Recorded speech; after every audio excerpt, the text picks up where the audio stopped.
एक दिन की बात है कि गुरु गोविंद सिंह जी महाराज शाम के समय अपने कुछ अनुयायियों के साथ नदी तट से गुजर रहे थे। इस समय एक शिष्य ने गुरु जी से पूछा, गुरु जी, महापुरुष किसे कहा जाता है? गुरु जी क्षण भर को ठिठके, फिर आगे बढ़ने लगे।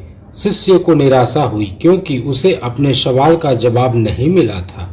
वह चलता रहा और अपने सवाल के जवाब का इंतजार करता रहा। फिर भी गुरुजी कुछ नहीं बोले। अब शिष्य से नहीं रहा गया।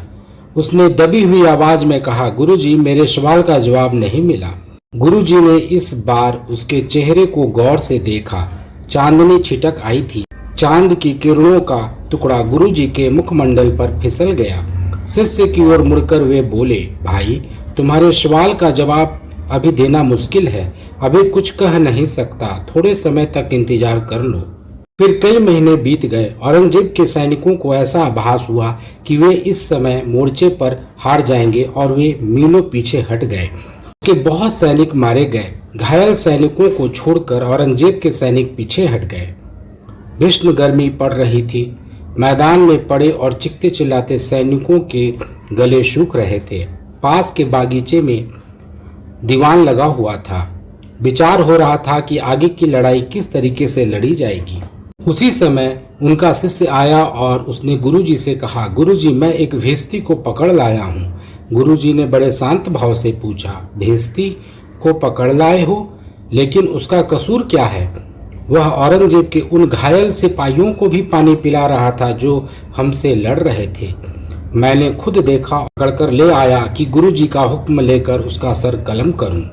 वह शिष्य वही व्यक्ति था जिसने कभी गुरुजी से सवाल किया था, महापुरुष किसे कहा जाता है?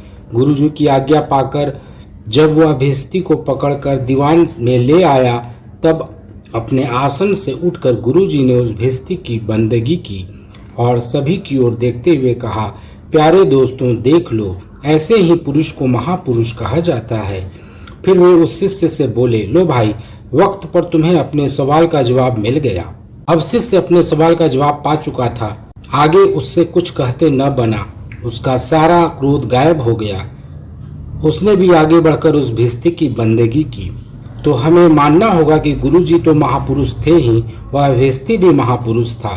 घायलों को पानी पिलाते समय उसने दुश्मन और दोस्त का विचार नहीं किया। वास्तव में दुश्मन भी उसकी प्रशंसा करे, उसे महापुरुष मानना चाहिए।